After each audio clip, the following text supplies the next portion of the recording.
오늘은 지난주에 이어서 하나님을 경외함에 대해서 이렇게 살펴보려고 합니다. 하나님을 경외할 때 어떻게 된다고요? 거룩해진다라는 것입니다. 다시 말하면 우리는 하나님을 경외할 때 영혼을 준비하게 됩니다. 영원한 삶을 준비하게 되는 것입니다. 오늘 우리가 보통 이제 하나님을 경외한다 이런 단어를 지금 몇 주 계속 쓰고 있는데 우리가 하나님께서 교회를 회복하실 때 우리 중심에 경외함을 주셔서 그 경외함으로 각 사람들을 회복시켜 나가시거든요.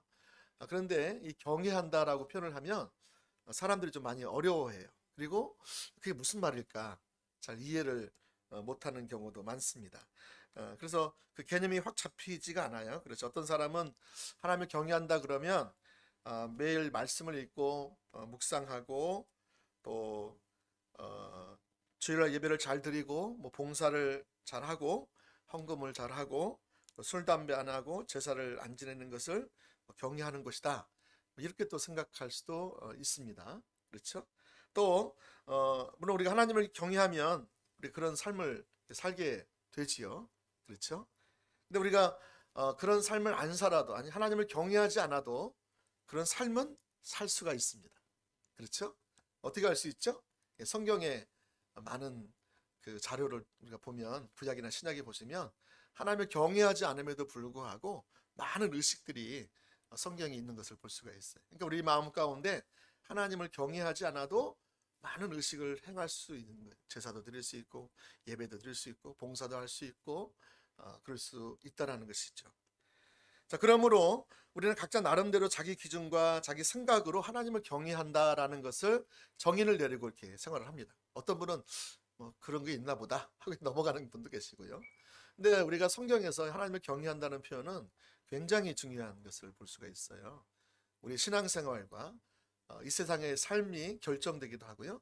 영원한 삶이 같이 결정되기도 하는 아주 중요한 단어인 것입니다.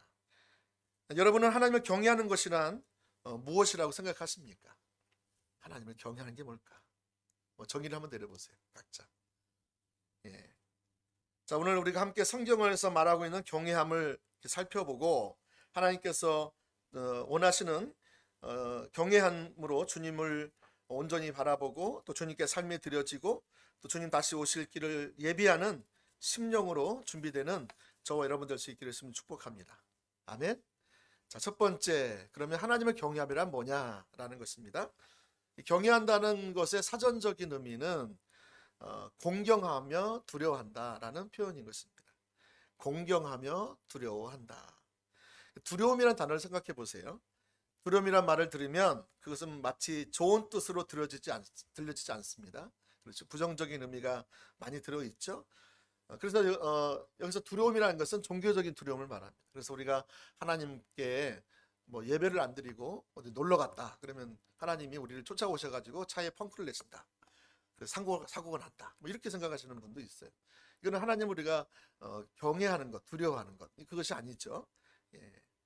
그래서 신구약 여러 성경에서 보시면 하나님을 두려워하라라고 말씀하고 있죠. 그래서 하나님을 두려워하라고 말하는 성경에서 말하는 것은 우리가 쉽게 생각하는 것처럼 감정적인 두려움 또는 무서움 또 어떠한 대상에 대해서 무엇인가 공포를 느끼는 그런 것이 두려움이 아니라는 것입니다.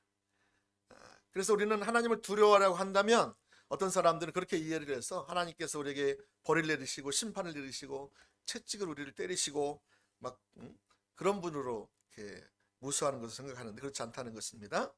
자, 그러나 성경에서 말하는 하나님을 두려워한다는 것은 무엇입니까? 무엇이죠? 하나님을 두려워하되 하나님을 경외하는 두려움, 거룩한 두려움으로 두려워하라. 말이 더 어렵습니다. 이제 경외하는 두려움, 거룩한 두려움으로 두려워하라. 경외라는 말 속에는 있는 두려움은 이런 말이 포함되어 있어요. 하나님은 너무 높으신 분이라는 거예요. 너무 위대하신 분이에요. 측량할 수 없는 분이에요. 광대하신 분이에요. 홀로 살아계신 분이에요. 그리고 전능하신 분이에요. 그분은 창조주이시고 전지하신 또 편지에 계시는 그런 하나님이에요. 그러니까 여러분 이 하나님은 이 초월자예요. 초월자. 초월해 계시는 분이시다. 그런 의미에서 우리가 하나님을 경외한다라는 표현을 쓸 수가 있습니다. 우리가 다른 거예요. 우리는 우리 아버지 어머니를 집에서 경외하는 자식들이 있으면 참 복된 가정이겠죠. 또 할아버지 할머니를 또 이렇게 존중히 여기는 그런 가정은 또 아주 복된 가정이겠죠. 근데 성경에서 말하는 경외한다는 것은 우리가 사람을 이렇게 존중히 여기는 것하고는 의미가 좀 다르다는 것이죠. 그래서 하나님은 창조주이시고 나는 그분이 만드신 일개 피조물에 불과하기 때문에 갖는 그런 두려움이에요. 두려움인데 그분이 무서워서 갖는 두려움이 아니라는 거예요. 자, 우리는 매우 작은 자이고 하나님이 온 우주보다 크시고 우리가 그분 앞에서 두려워하며 떠는 것입니다. 이것이 건강한 두려움이죠. 건강한 두려움. 하나님 하면 여러분 마음 가운데 이 건강한 두려움이 반드시 있어야 된다는 거예요. 자, 잠언서 1장 7절 말씀해 보시면 한번 읽어볼까요? 잠언서 1장 7절, 여러분 잘 아시는 말씀이죠. 같이 한번 읽어보겠습니다. 시작. 여호와를 경외하는 것이 지식의 근본이거늘 미련한 자는 지혜와 훈계를 멸시하시느니라. 그래서 하나님을 경외하는 것이 지식의 근본이래요. 그래서 우리가 하나님을 경외함이 있을 때 우리는 지혜로워집니다. 지혜로워져요. 그리고 지혜 가운데 우리가 하나님의 뜻을 알 수 있어요. 그리고 하나님의 마음을 알 수가 있고요. 그래서 하나님의 뜻을 알고 순종할 수가 있는 것이죠. 여러분이 하나님을 경외한다면 하나님의 뜻을 알게 돼, 하나님의 마음을 알게 되고, 그리고 거기에 순종하는 자리까지 나아가는 것이 경외함입니다.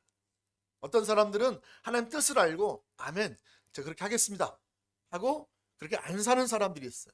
그것은 경외함이 아닙니다. 아무리 그가 하나님을 예배 시간에 또 삶 속에서 하나님 인식되고 뭐 하나님을 또 존중 여긴다고 말하지만 실제 삶에서 그 뜻대로 순종하는 자리까지 안 가면 그것은 경외함이 아닙니다. 그래서 지난번에 살펴본 것처럼 아브라함은 하나님을 경외하는 자라고 그러셨잖아요. 그렇죠? 뭐 했을 때 그걸 아시게 됐다 그랬죠? 100세에 난 아들을 내가 드리는 것을 보고 네가 나를 경외하는 줄 알았다. 이게 무슨 말이에요? 하나님 말씀하신 것에 그가 온 삶으로 순종하는 것을 말하죠. 순종했을 때 경외하는 줄 안다. 우리가 아무리 하나님을 사랑한다 하면서 순종하지 않으면 경외하는 거예요? 경외하지 않는 거예요? 경외하지 않는 거예요. 자, 그러면 어떤 분은 또 그러죠. 그럼 100% 순종할 수 있는 사람이 있습니까? 라고 말씀드립니다. 그런 사람은 없죠. 여기서 말씀드리는 순종은 하나님께서 말씀하신 것에 내가 온 삶으로 순종하려는 마음의 자세와 태도를 말하죠. 그래서 순종이 잘 안 될 때도 있습니다. 그렇죠? 실수할 수도 많이 있죠. 그러나 내 마음의 중심에서 그 주님 앞에 주님을 너무 사랑하기 때문에 주님을 경외하기 때문에 내가 순종하려고 하는 마음이 있는 거죠. 그러니까 그 마음이 있어서 만약 순종하려는데 안 되면 어떻게 하겠어요? 순종할 수 있는 마음을 구해서 나가겠죠. 우리는 순종이 안 되기 때문에 어떤 사람들은 그냥 거기서 주저앉아 버린 사람이 있어요. 어떻게 이렇게 하나님 말씀대로 다 살 수가 있어? 그러면서 타협하면서 거기 주저앉아 버려요. 여러분, 그것은요 빚어지는 게 아니고 망가지는 것입니다. 그러니까 우리가 왜 하나님께 말씀하셨냐면 우리가 순종하지 못할 것을 뻔히 알면서도 말씀하셔서 그것을 못했을 때 죄책감에 빠져가지고 평생도록 고통당하라고 하나님 말씀하신 것일까요? 하나님은 왜 아브라함에게 그런 말씀하셨을까요? 또 저와 여러분에게 그런 말씀을 왜 할까요? 하나님의 관심은 우리 마음의 중심에서 순종하나 안 하느냐, 그게 중요한 거예요. 그래서 우리가 하나님과 올바른 관계성 가운데 있으면 하나님 말씀하시면 당연히 순종하는 것이 맞는 말이죠. 순종 못할 때 어떻게 되는 거예요? 그거 가지고 괴로워하는 거죠. 그리고 그 다음에 어떻게 되는 거예요? 그래서 내가 순종할 수 있는 자원이 내게 있어요? 없어요? 없죠. 어떻게 해야 되겠어요? 하나님께 은혜를 구해서 나가야 되겠죠. 하나님 내 안에 순종할 수 있는 자원이 하나도 없다고. 나를 도와달라고 성령께 도움을 요청하고 나가겠죠. 여러분, 우리의 삶은 철저하게 은혜에 의한 삶이에요. 성령에 의한 삶이 그런 측면에서 보면, 그러니까 우리가 하나님 뜻대로 어떻게 살 수 있느냐? 우리가 십자가에 의한 삶을 십자가를 의지해서 주 앞에 나가야 되고요. 나가서 주님의 영광을 봐야 되고요. 주님 말씀하시면 주님의 은혜로만 그게 가능하다. 성령의 도우심으로 가능하다. 믿음으로 가능한 거죠. 할렐루야. 순종이 안 되기 때문에 주님, 제가 순종할 수 있는 은혜를 제게 부어주세요라고 말하는 거예요. 제가 순종할 수 있는 그 말씀 앞에 믿음으로 의지를 동원해서 거기에 내가 동의하는 거예요. 내 삶은 그게 안 돼. 내 감정도 안 돼. 원수를 사랑하라. 어떻게 되겠어요? 여러분 가운데 원수를 사랑하시는 분이 있습니까? 하나도 없을걸요. 근데 주님 우리에게 원수를 사랑하래요. 나를 저주하는 자를 향해서 내가 축복하래요. 그게 됩니까? 안 되죠. 그럼 어떻게 하라는 거예요 도대체? 안 되는 것을 주님이 하라고 말씀하신 것일까요? 아니요. 너 힘으로는 안 되는데 내가 도와주면 될 수 있어라. 우리가 주님만 의지하고 주님만 바라보고 주님께 도움을 청하고 주님께 딱 달라붙어 있으면 주님이 우리 가운데 오셔서 그분의 생명이 오셔서 우리를 상대방을 용서하고 상대방을 축복할 수 있는 그 하나님의 자원을 부으신다는 거예요. 우리 신앙생활은 절대로 내 자원으로 안 됩니다. 하나님의 자원으로만 가능한 줄 믿으시기 바랍니다. 아멘. 십자가 복음을 아무리 공부해도 어떤 분은 이제 안 되니까 관심도 없어요. 그게 안 되는 걸 보이는 게 축복입니다. 중요한 것은 안 되기 때문에 거기서 주저앉고 돌아가면 안 되고 타협하면 안 되고요. 안 되기 때문에 어떻게 한다는 거예요? 제일 십자가 보면 제일 마지막과에 나와 있는 게 뭐죠? 제일 마지막과 하나님 얼굴을 구하는 삶, 일본에 있죠. 제일 마지막과 얼굴을 구하는 삶의 5단원, 5가는 뭐죠? 피에로의 삶, 피에로의 삶. 안 되기 때문에 뭐 하라는 거예요? 여러분 십자가 복음 하나님의 뭐죠? 하나님을 아는 것, 하나님을 사랑하는 것, 영적 분별력 이런 거 있잖아요. 하나님 행하심을 보는 것, 동참하는 것 이게 나오죠. 예? 십자가 복음을 제대로 배우신 분이라면 제가 어제도 말씀드렸지만 안 되는 자신의 모습을 처절히 깨닫는 거예요. 근데 제대로 안 배운 사람은 그냥 안 들어가지도 안 가요. 그냥 대충 본 사람. 근데 정말로 복음을 알고 그 진리대로 내가 살려고 은혜를 구하고 나갔던 사람은 내가 안 되는 걸 내가 봐요. 십자가 복음은 우리에게 거울과 같아서 안 되는 내 자신을 보게 만드는 거예요. 안 되기 때문에 어떻게 하라는 거예요? 내게 자원이 없다는 것을 보이는 거예요. 철저하게. 그래서 하나님의 얼굴을 구하는 삶으로 살라는 거예요. 네 자원이 없기 때문에 하나님의 자원으로만 가능해. 그래서 그 자원을 네가 얻어내기 위해서는 뭐 해야 된다? 네가 하나님의 얼굴을 구해야 돼. PLO의 삶. 하나님의 얼굴을 구하면서 또 오베이 하나님의 음성을 듣고 또 뭐죠? PL listen 하나님의 음성을 듣고 오베이 순종하는 거죠.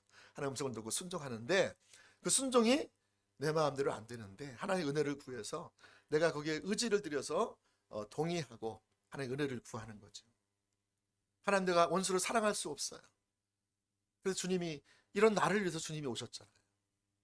그래서 십자가를 의지해 나가고 그리고 성령의 도우심을 구하고 하나님의 은혜를 전적으로 의지해서 믿음으로 주 앞에 서면 여러분 그 원수를 사랑할 수 있는 능력이 주님이 내 안에 오셔서 그 능력을 부으신다니까요. 그래서 원수도 용서할 수 있는 그 은혜가 된다. 스데반 집사님 어떻게 가능했어요? 그게 가능했죠. 하나님 영광을 보고 하나님 은혜로 자기를 향해 돌을 들어서 치는 사람들을 향해서 용서하고 축복할 수 있는 마음이 어떻게 생겼냐 이거죠. 그는 하나님 얼굴을 구하면서 하나님 영광을 보게 된 거죠. 그리고 또 자기 마음 가운데 자기의 자원이 없어요. 원수를 향해서 이를 갈고 자기를 향해 돌을 던지는 향해서 자기도 이를 갈고 막 복수하고 싶은 마음. 내가 죽어서도 내가 너희의 이 죄악들을 내가 반드시 복수하겠다. 뭐 이런 게 막 뭐 중국 영화 같은데 많이 나오죠. 중국 영화 보면. 근데 스테반 집사님은 그 자기가 용서할 수 없음을 자기가 알았어요. 그래서 오직 자기가 주님을 바라봤는데 주님께서도 십자가에 돌아가실 때에 어떻게 돌아가셨어요? 저들을 용서해 달라고. 저들은 자기들이 하는 짓을 알지 못한다고 말씀하시면서 예수님께 돌아가셨잖아요. 그러니까 그 예수님의 성품이 그에게 비춰지고 그 사랑이 깨달아지고 알아지고 그 마음 가운데 자기를 향해 돌팔매질하는 적의를 품고 자기를 죽이려고 하는 그 사람들을 향해서 용서할 수 있는 자리까지 나아가게 된 거죠. 할렐루야. 여러분, 그래서 우리가 이처럼 하나님의 경외하는 것은 순종의 자리까지 가는 것이다 라는 것입니다. 로마서 11장 마지막 절에 보면 우리 인생 중에 하나님의 뜻을 알 사람이 하나도 없다라고 선언합니다. 하나님의 마음을 아는 사람이 없다라고 말하고 있어요. 그러나 누구에게 그것을 계시해 주긴 하는데 그게 누구에게 계시해 주느냐? 바로 그것은 하나님을 경외하는 사람, 하나님을 존중히 여기는 사람, 하나님을 사랑하는 자녀들에게 성령의 조명을 통해서 하나님의 마음과 하나님의 뜻을 알려주신다는 거예요. 그래서 로마서 11장 33절 34절 말씀에 보시면 이렇게 나와 있습니다. 깊도다 하나님의 지혜와 지식의 풍성하며 그의 판단은 헤아리지 못할 것이며 그의 길은 찾지 못할 것이로다. 그렇죠? 우리 인생 중에 하나님의 판단을 읽어낼 수 있는 사람이 없고 하나님의 길을 알 수 있는 사람이 없다는 거예요. 자, 그런데 34절에 자, 이렇게 말합니다. 누가 주의 마음을 알았느냐? 누가 그의 모사가 되었느냐? 누가 주의 마음을 알아요? 누가 주의 모사가 될 수 있어요? 예, 그것은 여러분 바로 하나님을 경외하는 사람들이 그렇게 가능하다라는 거예요. 그래서 여기서 말하는 그 하나님의 지혜와 지식의 풍성함이라는 것이 무엇이냐? 그것은 페트라 주석에 보면 칼빈이라는 분이 이렇게 주석을 해놨더라고요.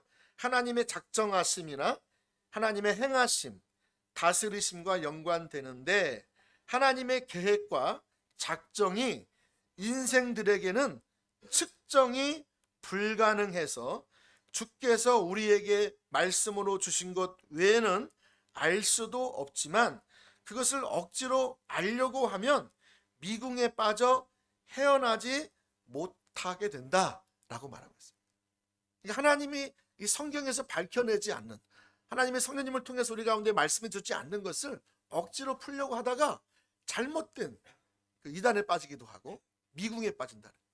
또 신앙을 더 잃어버리는 경우도 많아요. 성경에서 이미 얘기하지 않는 것들을 계속 어떤 분은 자꾸 이렇게 묻는 사람들이 있어요. 이순신 장군이 구원 받았습니까? 안 받았습니까? 여러분, 그게 왜 중요한데요? 지금 내가 구원 받았는가 안 받았는가 중요한 건데 왜 성경에 나와 있지 않은 것을 자꾸 이렇게 해가지고 시간을 빼앗기고 에너지를 소비합니까? 이게 성경을 억지로 자꾸 꿰맞추다 풀려다 보면 자꾸 더 풀 수 없는 미궁에 더 들어간다. 있는 것도 다 까먹어 버려요. 어떤 사람. 신앙이 잘하지가 않아요. 늘 거기에만 관심이 있거든요. 물론 우리가 성경을 읽을 때에 의문 나는 것들은 좀 궁금함을 가지고 이러면 적어놓고 연구도 하고 해야 됩니다. 근데 성경 위의 것을 자꾸 이렇게 밝히려고 하다가는 잘못된 길로 많이 간다는 거죠. 고린도전서 2장 8절 9절 말씀해 보시면 하나님은 누구에게 하나님의 길과 하나님의 마음과 하나님의 그 뜻을 보이시냐 이렇게 말씀하고 있어요. 고린도전서 2장 8절 9절 자, 거기에 보시면 이렇게 되겠습니다. 기록된 바 하나님이 자기를 잠깐만요. 맞나요? 죄송합니다. 저기 이 지혜는 맞네요. 한번 읽어볼까요? 이 지혜는 이 세대의 통치자들이 한 사람도 알지 못하였나니 만일 알았더라면 영광의 주를 십자가에 못 박지 아니하였으리라. 기록된 바 하나님이 자기를 사랑하는 자들을 위하여 예비하신 모든 것은 눈으로 보지 못하고 귀로 듣지 못하고 사람의 마음으로 생각하지도 못하였담과 같으니라. 그래서 10절 말씀해 보시면 오직 뭘로만 볼 수 있다, 들을 수 있다? 오직 하나님이 성령으로 이것을 우리에게 보이셨으니. 성령님께서 우리의 마음 눈을 열어주실 때에 하나님의 지혜, 하나님의 마음, 하나님의 뜻을, 의중을 알 수 있다는 거예요. 자, 성령은 모든 것, 곧 하나님의 깊은 것까지도 통달하시느니라. 그래서 여러분, 하나님의 뜻과 의중과 마음은 하나님을 사랑하는 자, 하나님을 경외하는 자들에게 하나님의 비밀한 것을 허락하시는 것을 믿으시기 바랍니다. 아멘. 잠언서 3장 14절 말씀에도 보시면 하나님이 이같이 행하심은 사람들이 그의 앞에서 경외하게 하려 하심인 줄 알았다라고 말하면서 이 경외한다라는 표현을 야레라는 표현으로 드리는데, 야레가 경외한다 뜻이에요. 야레. 자, 단순한 공포감을 말하지 않고 경배심 및 공경심을 아울러 갖는 두려움을 암시한다. 자, 하나님을 경외한다는 표현이 뭐라고요? 예, 경외한다는 것이 경배심. 그러니까 초월자를 향해서 우리가 경배하잖아요, 그렇죠? 예, 구원자를 향해서 경배하죠. 이 하나님의 경배심 및 공경심을 아울러 갖는 두려움을 말한다. 본 구절에서 이는 온 세상 만물을 당신의 뜻과 섭리대로 역사하시는 초월자시며 절대자이신 하나님을 공경하고 두려워하는 뜻을 나타낸다라고 말하고 있습니다. 자, 이제 이 경외함이란 이렇게 표현하고요. 우리가 지난주에 경외함에 대해서 제가 두 가지를 나눠서 말씀드렸죠. 첫 번째 뭐였죠? 기억나십니까? 하나님의 성품을 인식하고 압도되어, 그 성품에 압도되어 감격하는 마음이 하나님의 경외함이다 그랬어요. 또 경외함의 또 다른 측면은 뭐였죠? 하나님이 너무 소중하기 때문에 그러한 하나님의 영광이, 그런 그분이 너무 사랑스럽고 너무 겸손하시고 너무 위대하시고 너무 아름다우시기 때문에 그 성품에 내가 너무 그분이 소중하기 때문에 그분이 기뻐하시는 것을 내가 열정적으로 행하기를 원하는 거예요. 여러분 가운데 경외함이 있으면 그분이 기뻐하시는 삶을 열정적으로 행하기를 원하시는 마음이 있어야 된다는 거죠. 또 반면에 그분이 싫어하시는 것, 특별히 우리가 하나님께 나아가는 데 있어서 방해가 되는 것들을 어떻게 해요? 버리는 것을 포함합니다. 자, 여러분이 하나님을 경외한다 싶을 때 여러분은 하나님을 아는 지식에서 자라날 거예요. 하나님의 영광을 아는 지식, 하나님의 마음과 뜻을 아는 지식, 하나님이 이 시대가 행하시는 일들을 아는 지식, 하나님 어디서 계시고 어디서 어떤 일을 하고 계신 것을 보는 것, 이런 것들이 점점 더 자라게 될 거예요. 그리고 동시에 그 일이 여러분의 일이 되어서 내가 그 일이 내 모든 삶을 다해서 열정적으로 내가 그 일을 하기를 원하는 열망이 부어지는 것. 또 반면에 그분이 싫어하시는 것, 그분께 가까이 나가는 데 있어서 방해가 되는 모든 것들을 이렇게 내리는 것, 철저히 버리는 것이 하나님을 경외합니다. 이렇게 표현하셨어요. 여러분, 하나님의 사람들에게는 이 하나님의 경외함이 있었어요. 할렐루야. 자, 이제 두 번째로 넘어가겠습니다. 자, 두 번째는 한번 읽어보겠습니다. 시작. 하나님을 경외하지 않으면 어떻게 살까요? 제가 목이 마릅니다. 경외하지, 물 좀 하나 갖다 주세요. 하나님을 경외하지 않으면 어떤 삶을 살까요? 방종하게 됩니다. 한마디로 말하면 방종하게 됩니다. 그래서 하나님을 예를 들면 여러분, 만약에 우리가 하나님을 두려워하지 않으면 우리의 삶이 하나님 앞에 경건한 삶을 살 수 있을까요? 없을까요? 내가 하나님을 경외함이 없으면 하나님 앞에서 경건한 삶을 살 수 있을까요? 없을까요? 없습니다. 물론 의지적으로 노력해서 경건한 삶을 외적으로 화려하게 꾸미는 사람은 있습니다. 그러나 진정 내 안에서 우러나오는 진정한 이 거룩함, 진정한 경외함, 진정한 경건한 삶을 살 수가 없습니다. 이 경외함이 없으면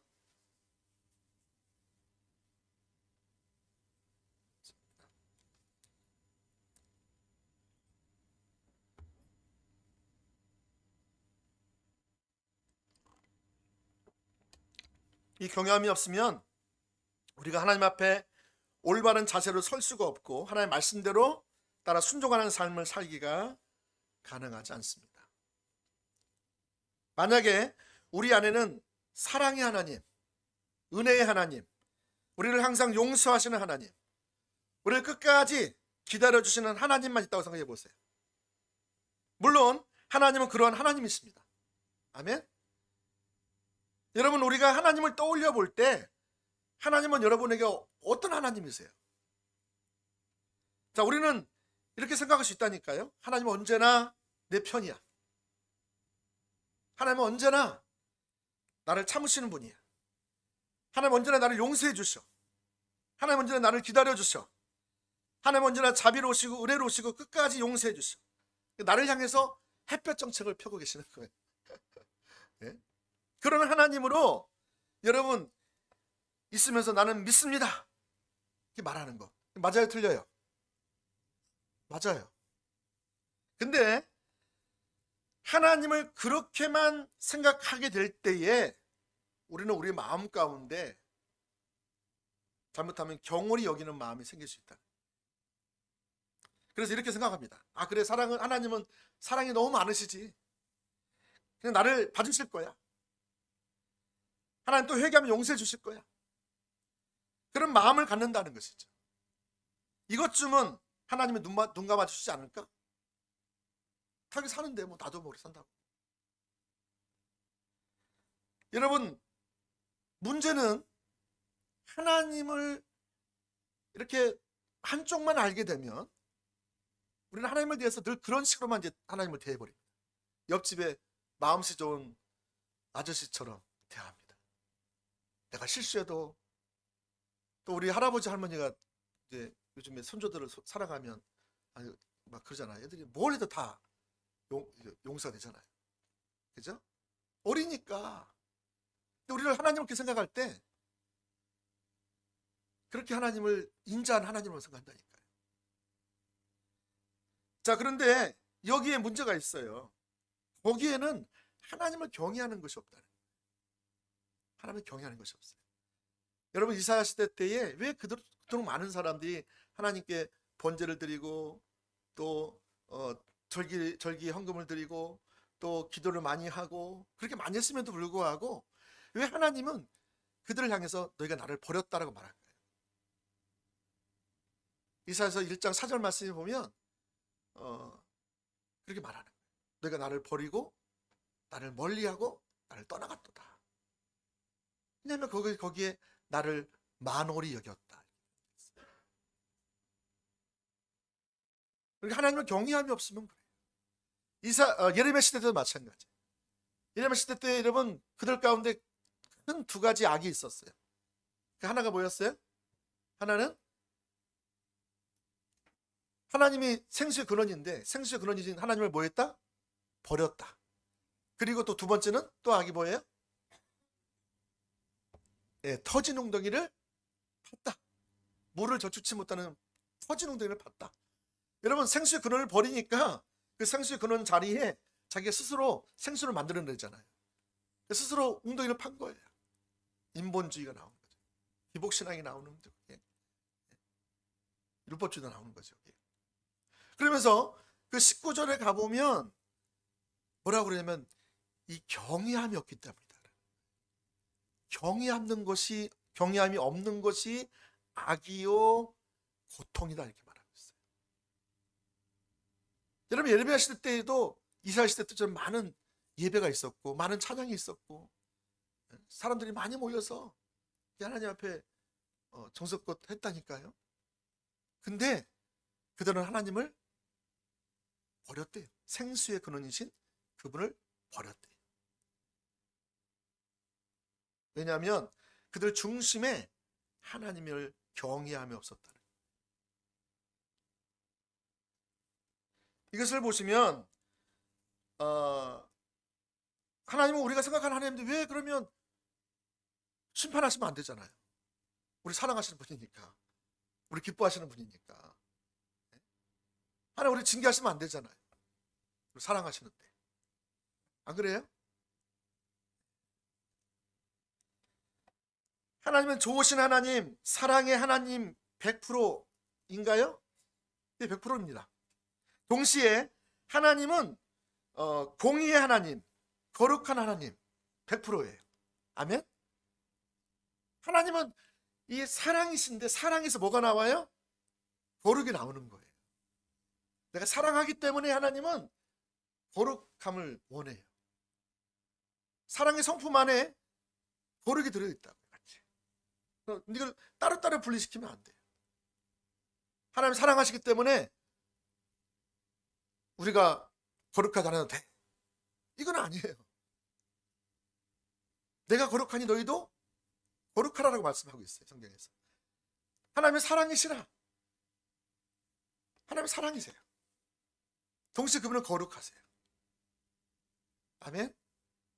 이 두 가지가 적절하게 같이 있어야 하나님을 경외하는 게 돼요. 이 긴장이 필요해요. 건강한 긴장이 필요합니다. 이게 정말로 경외라는 말이 포함이 되는 거예요.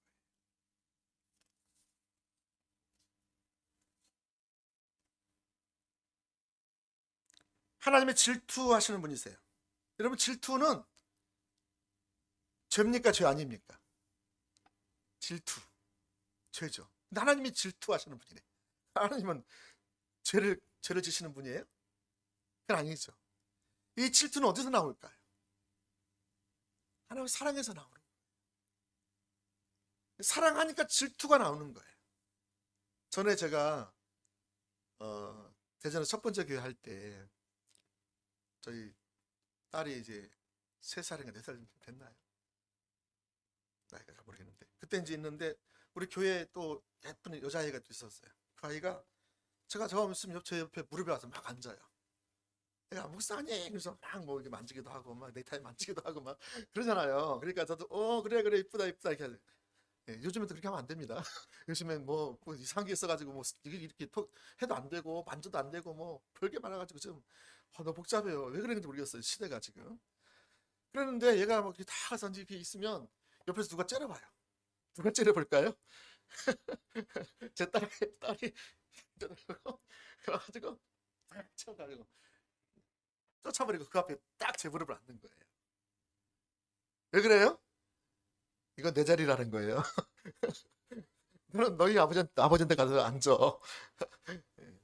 여러분 이게요 질투예요. 물론 이것은 이제 이기적인 것도 있고 하지만 하나님의 질투는 사랑에서 나오죠. 그렇죠? 그래서 하나님의 질투는 그 하나님께 속한 것들을 향해서 보호하시고 이루시는 하나님의 열심이다 표현하죠. 하나님의 열심. 그러니까 하나님은 열심이 있는데 왜 열심히 있어요? 질투가 있기 때문에 열심히. 뭐에 대한 질투가 있어요? 그분이 하나님의 거룩함에 대한 질투가 있어요. 거룩한 이름. 이 거룩한 이름이 훼손되면 하나님은 가만히 있지 않으세요. 하나님의 거룩한 이름을 위해서 막 일어나요. 원수를 회파하고 물리치고 막 일어나셔서 막 하는 거예요. 그래서 많은 선지자들이 하나님의 거룩함 이름을 향해서 그 중보기도 할 때 중보하죠. 하나님 이름을 위해서 일어나십시오. 하나님 이름이 땅에 떨어졌습니다. 어떻게 이런 일이 일어납니까? 그렇게 중보하는 거죠. 하나님은 하나님께 속한 교회에 대한 질투가 있어요. 여러분 한 사람 한 사람을 하나님이 얼마나 사랑하신지 몰라요.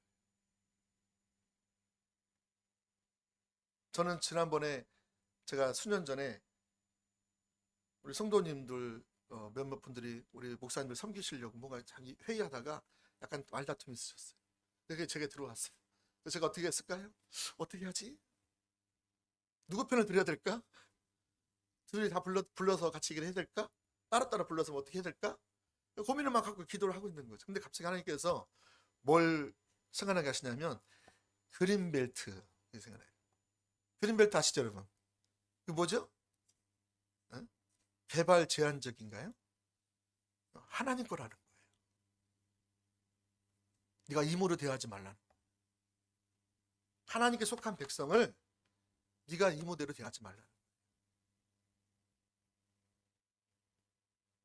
물론 제가 그들을 향해서 제가 뭐 임으로 대하려고 했겠습니까? 그런데 그때 하나님의 속한 하나님 백성들, 여러분 한 사람 한 사람을 얼마나 소중히 여기는가를 제가 그때 알았어요. 여러분, 하나님은 여러분을 한 사람 한 사람을 얼마나 존중히 여기시는지, 얼마나 소중히 여기시는지, 얼마나 사랑하시는지, 얼마나 기뻐하시는지 여러분 아십니까? 하나님은 하나님께 드려지는 예배에 대해서 질투가 있으세요.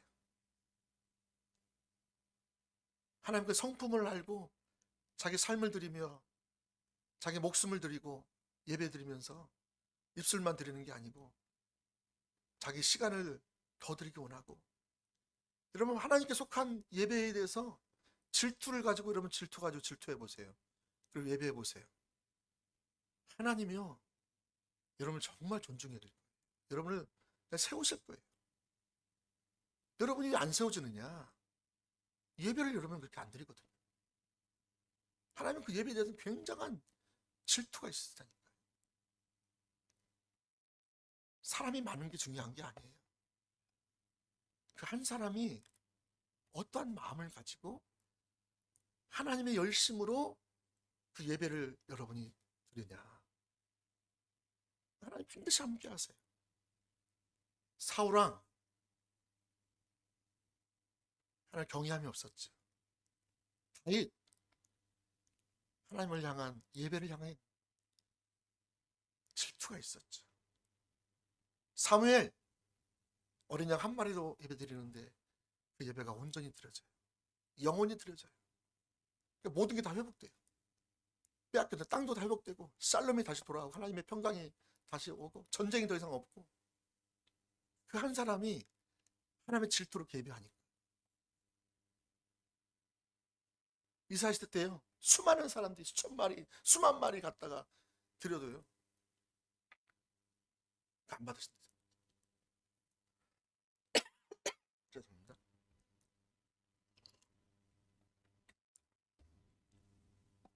여러분 이처럼 하나님은 질투하시는데 하나님께 속한 것들을 향해서 지키시고 보호하시고 이러신 열심을 가지고 일하세요. 하나님의 주권에 대해서 여러분이 주권 안에 들어가 있습니다.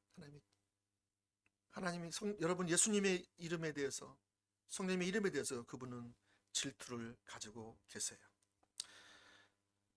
그래서 여러분 하나님의 속성을 다시 정리해 보면 하나님 어떠신 분이냐? 하나님은 한없이 우리를 용서하시고 사랑하시는 하나님이시지만 동시에 하나님 앞에 돌이키지 않는 자, 하나님을 경히 여기고 방종하는 자세로 나아가면 하나님께서 어떻게 해요? 그를 여전히 사랑해요. 때로는 멀리 갈 수 있잖아요. 근데 그를 사랑하지 않는 게 아니에요. 그러나 사랑하지만 사랑하니까 뭐 하는 거예요? 질투를 가지고 징계하시는 거예요. 질투를 가지고 심판하시는 거예요. 넌 내 거야 라는 거예요. 여러분 그 징계와 심판이 미워서 하는 게 아니에요. 우리 사람들이 막 보면 미워가지고 때로는 막 하잖아요. 하나님은 그러신 분이 아니에요. 오히려 그렇게 하신다면 그분은 하나님이 아니세요. 하나님은 사랑이시라니까요. 근데 질투하세요. 그 질투로 우리를 징계하세요. 우리 친아들이니까, 친딸이니까. 할렐루야. 만약에 이 세상에 사랑의 하나님만 있고 공의의 하나님만 있다면, 사랑의 하나님은 없고 공의의 하나님만 있다면 어떻게 될까요? 상상만 해도 끔찍하죠. 이 세상은 벌써 초토화되고 끝났을 거예요. 심판 받아가지고. 사랑 없는 심판. 네. 어떤 분은 하나님을 알되 이렇게 구약의 하나님으로 알아요. 그래서 하나님은 사랑 없이 징계하시고 심판하는 분으로 알아요. 아니요, 그렇지 않아요. 하나님을 잘 모르는 거예요. 하나님은 사랑의 하나님이시고 인자하신 하나님이시지만 동시에 죄를 참아보지 못하시고 죄인을 용서하시지만 죄에 대해서는 반드시 심판하시는 공의의 하나님이심을 알아야 합니다. 그러니까 하나님은 죄인을 사랑하시지만 죄는 용서를 안 하세요. 죄의 대가는 반드시 받게 돼 있어요. 이게 성경에서 말하는 바예요. 그렇죠? 그래서 우리가 이 하나님의 속성을 온전히 알게 될 때에 하나님 앞에서 경외함으로 서게 됩니다. 경외함으로 이게 건강한 경외함이에요. 저와 여러분이 건강한 경외함으로 설 수 있기를 예수님 축복합니다. 아멘. 그래서 내 삶에 이런 건강한 경외함이 있게 되면 이제 내 삶을 하나님 앞에서 조심스럽게 살게 됩니다. 내 삶에 하나님께서 기뻐하지 않는 것을 나도 싫어하고 하나님께서 미워하시는 것을 나도 미워하게 되는 것입니다. 하나님 앞에서 하지 말아야 할 일들에 대해서 조심하게 되는 것이죠. 물론 내 힘으로 안 되는 영역도 있습니다. 안 되는 영역을 내 힘으로, 내 결단으로 아무리 해도 안 되는 것이죠. 안 되는 그 부분에 뭐가 좀 필요한 거예요? 하나님의 은혜가 필요한 거예요. 하나님이 지금 안 되게 하시는 이유가 있어요. 하나님 은혜가 필요하다는 거예요. 너 지금 하나님 은혜 없이 너 지금 가려고 하잖아. 하나님 도움 없이 네가 가려고 하잖아. 여러분, 우리 하나님 자녀가 하나님의 도움 없이, 하나님의 은혜 없이 해보세요. 하나님 자녀입니까? 세상 사람이 그렇게 하잖아요. 그러니까 우리가 하나님이 안 되게 하시는 이유가 있어요. 지연시키는 이유가 있다고. 하나님 은혜를 구해야 돼요. 하나님의 도우심을 구해서 나오셔야 될 줄 믿습니다. 아멘. 제가 전에도 말씀드렸죠. 20년 전에 제가 교회가 이렇게 좀 20년 좀 못했을 때인가요? 첫 번째 교회를 제가 대전에서 했었잖아요. 근데 교인들이 많이 나가게 됐잖아요. 그러니까 제가 마음이 너무 낙심되더라고요. 3년간 열심히 기도하고 전도하고 아침 저녁으로 막 새벽 기도 저녁 기도하고 해서 사람들이 좀 이렇게 늘어났는데 어떤 이제 교인들이 많이 나가고 어떤 사건을 통해서. 근데 그러니까 제가 막 정말 주일날 예배드리기 싫더라고요. 목사가 성경 읽기 싫고요. 그래서 제가 그때부터 뭐 했냐, 게임을 했어요. 게임. 뭐 다른 게 뭐 돈이 있어서 가서 어디 놀러 갈 수도 없고 개척교회 목사가. 그러니까 뭐 제가 이렇게 게임을 하다 보니까 게임이 재밌잖아요. 그래서 제가 게임에 좀 빠져 있었죠. 근데 이걸 이제 그만하고 싶어요. 목사가 뭐 계속 이거 게임하니까 예배는 드리기 싫어하고 말씀 듣기 싫어하고 너무 힘드니까 마음이. 그래가지고 제가 그만하고 싶은데 계속 하는 거죠. 제가 그래서 하나님 어느 날 그랬어요. 마우스 잡고 있으면서 하나님 이건 아니잖아요. 저 좀 도와주세요. 근데 그게 제 말로 나온 게 아니고 제 마음의 소리에서, 중심에서 그 절규가 나오더라고요. 저 이거 아니잖아요. 신기하게요. 그 고백하고 나서 제가 더 이상 이제 게임이 재미가 없더라니까요. 제가 그래서 야, 하나님이 오셔서 그 마음을 싹 가져가셨구나. 성령님이 오셔서 내 마음을 고치셨구나. 이렇게 깨닫게 됐어요. 성령님이 그 자녀의 신음소리를 들으시는 마음을 특별히 하나님의 말씀대로 살려고 할 때에 그 절규할 때 들으시고 응답하시는 분이구나. 그걸 제가 배우게 됐어요. 여러분 마음 가운데 중심에 안 되는 그 부분이 돼야 되는데 안 될 때에 중심에서부터 여러분 하나님 앞에 탄원해 보세요. 절규해 보세요. 하나님 오셔서 반드시 도와주십니다. 할렐루야.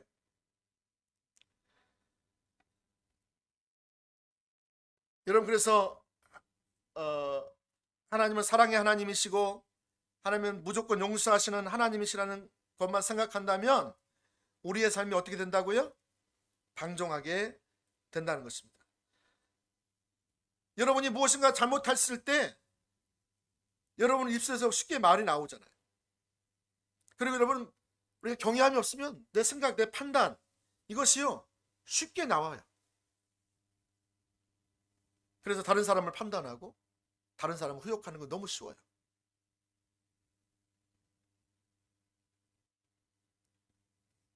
하나님을 경외하는 마음이나 두려워하는 마음이 없을 때는 그 말이, 그 판단이, 그 행동이 아무 제재를 받지 않고 막 나와요. 생각 없이 막 나와요. 제대로 생각이 품어지고 그것을 판단하고 판단된 것이 말이 되어서 나오고 결국 제대로 행동으로 이어지는 것을 볼 수가 있어요. 여러분 그렇게 되면 수많은 좋은 관계들이 많이 깨져나가요. 하나님께서 주시는 그 소중한 관계들이 막 깨어져 나가요. 문제가 발생해요. 근데 여러분 하나님을 경외하는 마음이 있으면 어떻게 돼요? 그런 마음이 품어지면, 생각이 떠오르면 그런 말이 막 나오려고 그래. 입에서 막 나오려고. 그럼 어떻게 해요? 성령님께서 그거를 딱 체크하시죠. 야, 너 그거 아니야. 또 이미 나와버렸어. 하지 말할 말을 해버렸어 내가. 그럼 어떻게 돼요? 성령님께서 그 말씀해 주시죠. 너 그거 잘못된 거야. 너는 행동을 해버렸어. 말뿐만 아니라 행동까지 해버렸어. 그러면 너 거기서 돌이켜야 돼. 우리 마음 가운데 경외함이 있으면요 성령께서 우리를 터치하세요. 그래서 회개하게 돼요. 또 용서를 구하기도 하고요.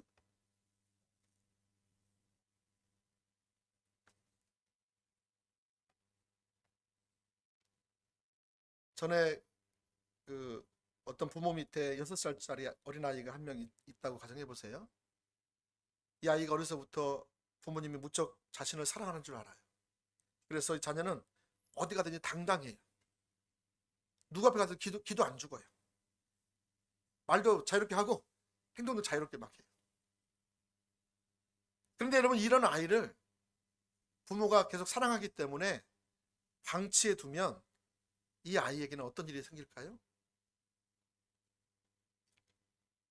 이 아이에게는 큰 일이 생기기 시작합니다. 다시 말하면 버릇이 없어지기 시작해요. 그렇죠? 어른들을 공경하는 것도 잘 모르고요. 어디 가서도 질서가 있는데 그 질서를 따르는 것을 매우 힘들어해요. 그래서 학교를 가거나 어디 군대를 가거나 회사를 들어가거나 직장에 들어가고 그러면 그런 걸 너무너무 힘들어해요. 자기가 원하는 대로 하고 싶은 대로 마음먹은 대로 해버려야 되는 거예요. 통제 불가능한 이 아이가 그렇게 자라왔기 때문에 누군가 자기를 좀 이렇게 브레이크를 걸면 너무 힘들어. 화를 막 분노를 막 내고요. 정도 이상으로 막 그런 것도 많아요.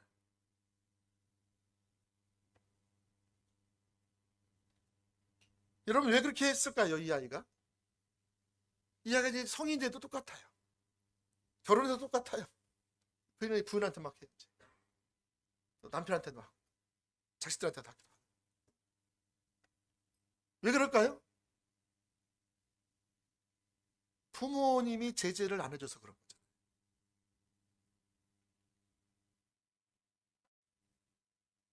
사랑은 많이 줬는데 엄하게 교육할 때 가르치고 깨우치고 매료도 돼서라도 다스려줬어야 하는데 그걸 안 해준 거예요. 왜냐하면 아이가 너무 사랑스럽잖아요. 너무 이쁘잖아요. 여러분 기준이 없으면 자기가 잘못된 줄을 몰라요.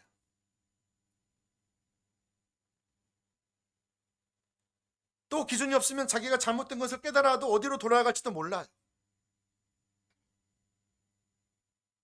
그래서 부모님은 하나님의 기준을 잘 알고 있어요. 그래야 그 아이가 살아요. 그 아이가 바르게 하나님 원하시는 대로 살아요. 잠언서 13장 24절 말씀해 보시면 매를 아끼는 자는 그의 자식을 미워함이라 자식을 사랑하는 자는 근실이 징계하느니라 그랬어요. 여러분 우리가 하나님 앞에서도 하나님을 알되 너무나 좋으신 하나님, 나를 사랑하셔서 내 죄를 용서하신 하나님, 내게 큰 기쁨과 자유함과 넘치게 하는 하나님, 그래서 그 하나님이 감사한 거죠. 그러니까 이 아이가 죄를 지어도 하나님께 나아가요. 그죠? 근데 문제는 이런 게 꼭 필요하죠. 친밀한 가운데 자라기 때문에. 근데 만약에 하나님에 대한 이해가 이렇게만 있다라면 이 성도는 버릇없는 아이처럼 하나님 앞에서 방종하고 하나님을 어려워하지 않고 무서워하지 않고 자기 죄에 대해서 합리화시키고 이를 빠져나가고 저를 빠져나가고 하니까 빚어지질 않아요. 여러분, 우리가 교회가 왜 필요합니까? 왜 우리가 모여야 합니까? 왜 하나님이, 예수님이 이 교회를 세우셨을까요? 교회가 여러분 우리 자신이 성숙해지는 장소예요. 서로 관계성을 안 맺고 있으면 우리는 자라날 수 있는 기회를 다 내던져 버리는 거예요. 가족들이 여러분 서로 살면서 상처 받습니까? 안 받습니까? 상처 받죠. 기쁨도 있죠. 즐거움도 있죠. 그러나 때는 어려움도 있죠. 근데 그런 과정을 통해서 우리가 성숙해지는 거 아니겠습니까? 이 교회 안에 서로 사랑하라. 예수님 말씀하셨죠. 내가 새 계명을 너에게 주노니 너희가 서로 사랑하라. 이 사랑하는데 어떻게 사랑하냐면 내가 너희를 사랑한 것처럼 사랑하라. 이게 새 계명이다. 우리가 서로 사랑하되 내가 너희를, 주님은요 자기를 향해서 돌팔매질하는 사람을 통해서도 사랑했다니까. 바리새인도 사랑하셨어요.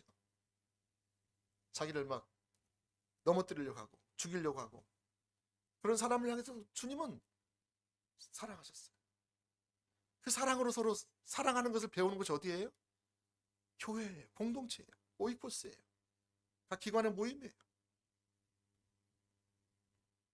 그 교회 안에, 모임 안에 와서 서로의 필요도 보면 기도도 해주고 또 필요도 채워주고 이루해주고 어떻게 살아가고 있는지 궁금한 것도 있잖아요. 서로 나누고 또 죄를 졌으면 또 기도 부탁도 하고 어려운 일을 기도 부탁도 하고. 지난주에 저하고 멀리 있던 지체 한 분이 오셨어요. 지금 이사 가셨는데 직장 때문에 교회 오셨더라고요. 같이 예배 끝나고 같이 화요일 집회 끝나고 같이 기도해 주셨어요. 지체도 모여가지고. 얼마나 좋아요, 여러분. 교회가 그런 것 아니겠어요? 근데 요즘에는 교회가요 이상한 교회가 됐어요. 모이지 않는 교회가 생겼어요. 물론 특수한 목적으로 생길 수도 있지만 그게 예수님 말씀하신 교회의 모습은 아니죠. 서로 모이기를 힘쓰라. 이게 교회죠. 주님 말씀하신 거죠. 우리 교회가 성숙해지고 또 이 시대에 하나님께서 세우신 목적을 이루기 위해서는 함께 모여서 같이 기도하고 같이 울고 웃고 그래 같이 있어줘야 되는 거 아니겠어요? 이제 우리 지금 TMI 출판도 아무것도 안 써요. 왜냐하면 지금 많이 완화됐잖아요. 안 써도 서로 이제 얘기하면 다 들을 수 있어요. 그죠? 근데 여전히 우리는 이제 코로나도 지금 이제 많이 완화가 됐는데 아직도 우리의 마음은 열려지지 않았어요. 저희 교회에서 좀 빨리 식사도 같이 했으면 좋겠어요. 식사도 같이. 지금 시기를 보고 있는데 이 공동체, 이 코이노니아가 온전히 회복돼야 되기 때문에 그런 것이죠.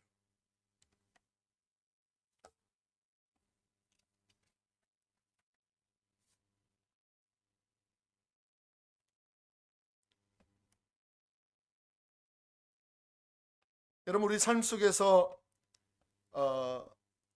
죄가 끊어지지 않는 이유가 무엇일까요? 바로 그것은 우리가 진정으로 하나님을 두려워하지 않기 때문에 그렇습니다. 아직도 죄가 내 안에 남아있고 아직도 과거에 갖고 있는 죄된 습관들이 계속적으로 나를 붙잡고 있다면 그것을 가지고 주님 앞에 나아가 은혜를 구해야 되죠. 은혜의 보좌 앞에 나와라. 때를 따라 돕는 은혜를 얻기 위해 은혜의 보좌 앞에 나와라. 그래서 주님 저를 아시지요.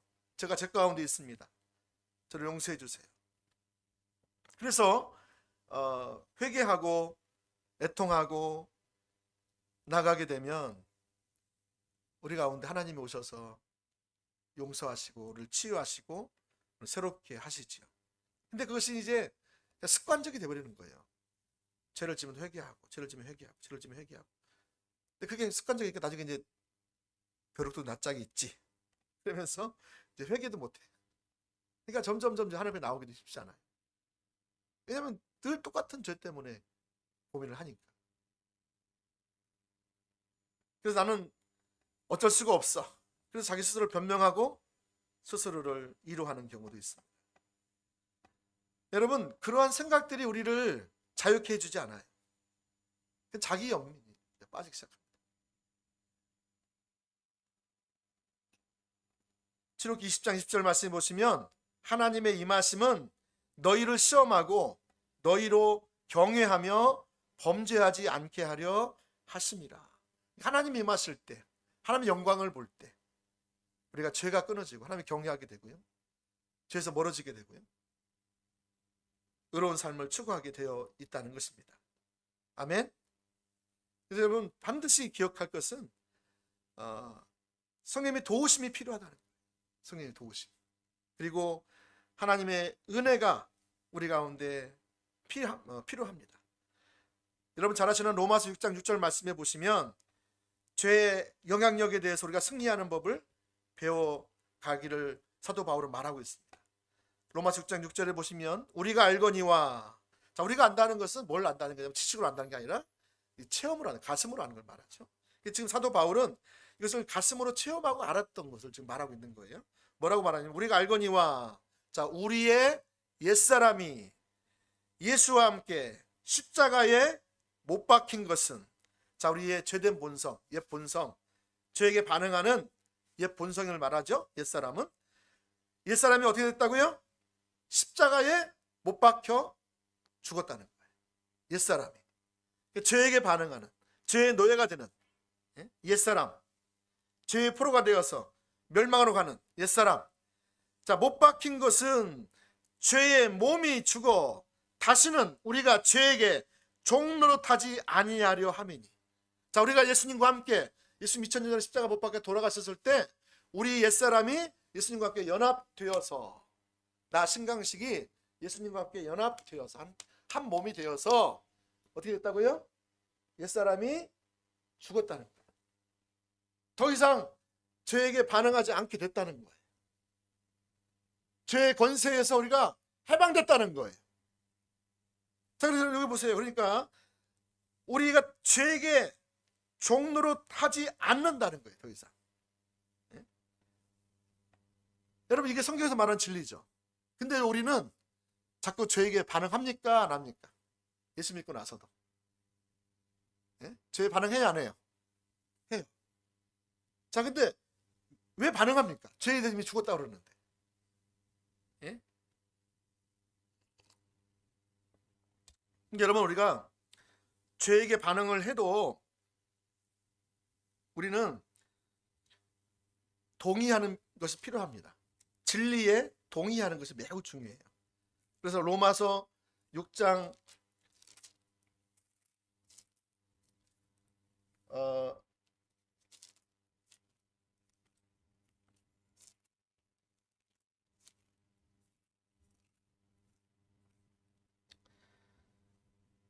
7절 바로 이어서 이렇게 말하고 있습니다. 이는 죽은 자가 죄에서 벗어나 의롭다 하심을 얻었습니다. 우리가 의롭다 함을 받았기 때문에 이미 우리는 죄와는 더 이상 상관이 없는 자가 되었다는 거예요. 그렇죠? 그러니까 만일 우리가 그리스도와 함께 죽었으면, 예수님과 함께 연합돼서 죽었으면 또한 그와 함께 살 줄을 믿노니. 9절, 이는 그리스도께서 죽은 자 가운데서 살아나셨음에 다시 죽지 아니하시고 사망이 다시 그를 주장하지 못할 줄을 알미로다. 그러니까 우리가 예수님과 함께 십자가 못 박혀서 옛사람이 죽었다는 것은 죄에 대해서, 세상에 대해서, 또 사망에 대해서, 또 사단 권세에 대해서 우리가 이제 노예에서 해방됐다는 거예요. 할렐루야. 이게 십자가에서 이루신 일이라는 거예요. 이것에 대해서 뭐 하라는 거예요? 11절, 이와 같이 너희도 너희 자신을 죄에 대하여는 죽은 자로, 내가 죄에 대해서 더 이상 반응하지 않게 됐구나. 예수님과 연합한 내 죽음으로 말미암아 내 신분이 죄에 대해서 반응하지 않게 됐구나. 죽은 자구나. 이거 이렇게 하라는 거예요. 그 다음에 그리스도 예수 안에서 하나님께 대하는 산자로 여길지어다. 이걸 인정하라는 거죠. 진리에 동의하라는 거예요. 아, 내가 여전히 죄에 반응하고 있는데요. 그래도 여러분 진리에 반응하라는 거예요. 의지적으로. 그리고 이제 더 이상 내가 죄에게 반응하지 않도록 하고, 그 다음 진리에 내가 반응하면서 이제 12절부터 보시면 아주 중요한 게 나와 있어요. 뭐냐면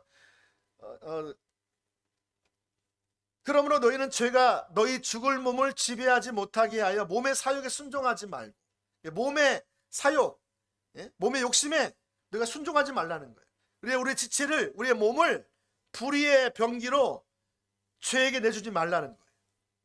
그러니까 우리가 저 십자가에서 예수님과 함께 옛사람의 죽음으로 말미암아 죄에 대해서, 세상에 대해서, 사망에 대해서, 또 사단에 대해서 우리가 권세에서 벗어났어요.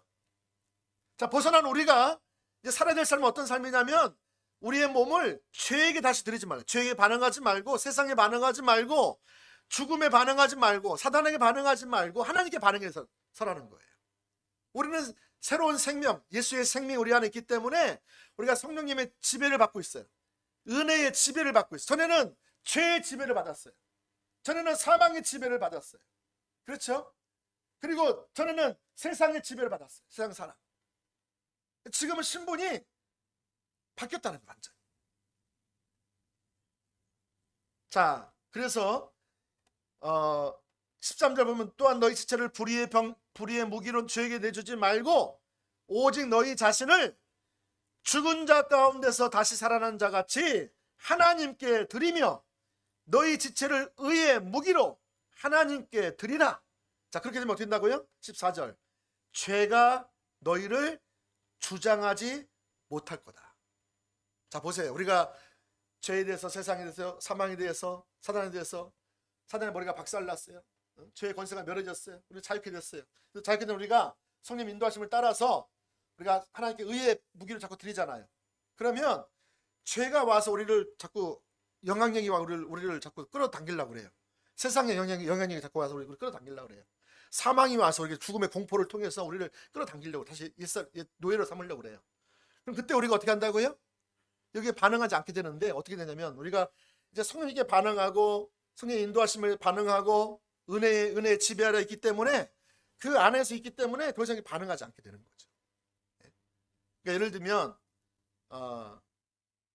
자, 우리 창문이 여기 있는데, 요즘 창문이 이렇게 열었다 닫았다는데, 옛날 같으면 이제 미닫이 있잖아요. 이렇게 옆으로 열었다가 닫잖아요. 그러니까 우리 창문을 많이 열어놓으면 공기가 많이 들어와야 많이 안 들어와요? 많이 들어오겠죠? 그러니까 3분의 1만 닫고 3분의 1을 열어놨다. 그러면 공기가 3분의 2가 들어오죠. 이 공기가 성령님이라고 해보세요. 성령님.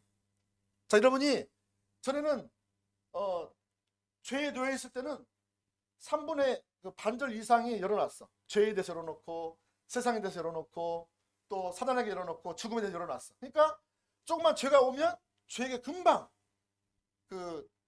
나에게 권세를 부려요. 그러면 내가 죄의 노예가 되는 거예요. 세상 사랑이 자꾸 와가지고 나를 자꾸 건드려. 그러면 내가 금방 세상의 노예가 되는 거예요. 근데 예수 믿고 나서 내가 주님을 추구하고 은혜를 구하고 성령의 도우심을 따라서 내 몸을 의의 병기로 자꾸 드리고 또 드리다 보면, 이제 3분의 1만 죄에게 드리고 남 3분의 2가 하나님께 드리고 있다. 그러면 어떻게 된다고요? 죄가 와서 유혹하면 넘어가요, 안 넘어가요? 안 넘어가요. 3분의 2가 열려있으면 성령님이 나를 지배하고 있기 때문에 나를 저는 죄에게, 잠깐 빠질 수도 있지만 금방 나와요. 세상 사랑이 내게 와서 자꾸 나를 흔들어. 그러면 잠깐 빠질 수 있어요. 근데 금방 또 나와요. 하나님의 은혜가 나를 지배하고 있기 때문에. 이게 그 얘기예요. 성령에 의한 삶을 살라는 게 뭐예요? 육신을 따라 살지 말고 성령을 따라 살아요. 육신은 여전히 죄에게 반응하려는 경향성이 깊다는 거죠. 자, 이렇게 될 때에 여러분, 이런 일이 일어나는 게 되죠. 사도 바울도 그래서 자기는 이 가운데 있었던 거예요.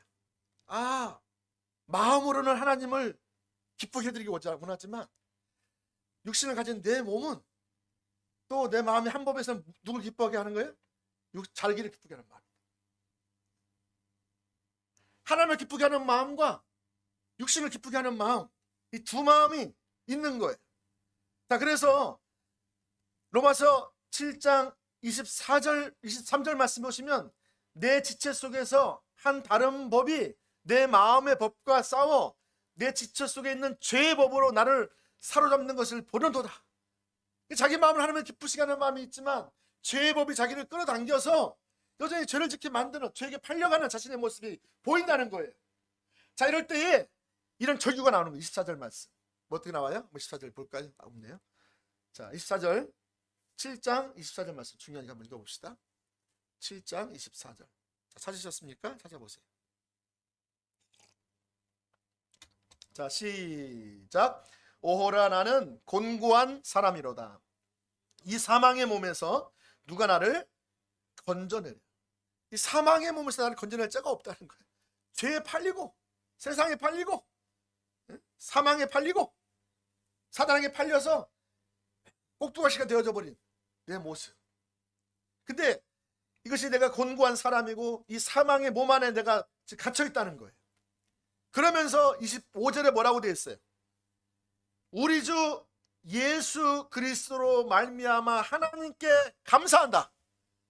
여러분, 지금 갑자기 지금 내가 곤고한 사람이고 사망의 몸에 팔려서 지금 나를 건져낼 자가 없는데 너무 비참한데 비통한데 여기서 감사가 나와요. 그렇죠? 왜 감사가 나왔죠? 그런즉 내 자신이 마음으로는 하나님의 법을, 육신으로는 죄의 법을 섬긴다. 이거 아까 그 말이잖아요. 그 반복했잖아요. 내가 여전히 마음으로는 하나님의 법을 섬기고 육신으로는 죄의 법을 섬기는데 이게 왜 감사가 나와요? 자, 왜 감사가 나오냐면 예수님이 하신 일 때문에 감사가 나오는 거죠. 자, 8장 1절. 그러므로 이제 그리스도 예수 안에 있는 자에게는 결코 뭐가 없어요? 정죄함이 없나니 이는 그리스도 예수 안에 있는 생명의 성령의 법이 죄와 사망의 법에서 너를 해방하였다. 여러분, 우리가 예수님을 통해서 새 생명이 우리한테 부어지면 우리가 이제 하나님의 그 나라와 하나님의 의를 추구하게 돼 있어요. 우리의 마음이 하나님을 추구하게 돼 있다. 그래서 우리가 생명의 성령의 생명의 법이 나를 주장하고 있다고. 내 안에는. 근데 내 육신으로는 죄와 사망의 법이 있죠. 근데 우리가 매일매일 주님을 기뻐하시게 하고 그분을 추구하고 그분에게 내 삶을 드리고 내 몸을 그분에게 드리고 그렇게 되면 어떻게 된다고요? 더 이상 죄에게 노예가 되지 않는다는 거예요. 근데 우리가 그냥 가만히 있으면 육신을 따라 살려고 하고 육신이 뭐 죄가 와도 세상에 뭐 사랑이 와도 그냥 그걸 받아들이고 또 받아들이면 어떻게 돼요? 우리가 구원받다 할지라도 우리는 여전히 죄에게 팔려서 사도 바울처럼 이 공고한 사람이 되는 거예요. 해방은 못 보는 거예요. 그러니까 예수 믿고 나서도 우리가 해야 할 일이 뭐예요? 부지런히 하나님의 은혜로 성령 인도하심을 도우심을 따라서 믿음으로 하나님 진리에 동의하고 안 되지만 실패하지만 넘어졌지만 내가 동의하는 거예요. 그러니까 인정해라. 그리고 내 몸을 부지런히 어떻게 해요? 예? 의의 변결을 드리는 거예요. 하나님 하시는 일에 자꾸 내가 동참하는 거예요. 이래야 내가 죄가 와도 딱 분별이 되고요. 우리가 그 삶을 살면은요, 죄가 들어와서 뭐 할 게 없어요. 이걸 안 사니까 생각이 많고 시간도 많고 뭐 하다 보니까 그냥 거기에 그냥 훅 가는 거예요. 팔려가는 거예요.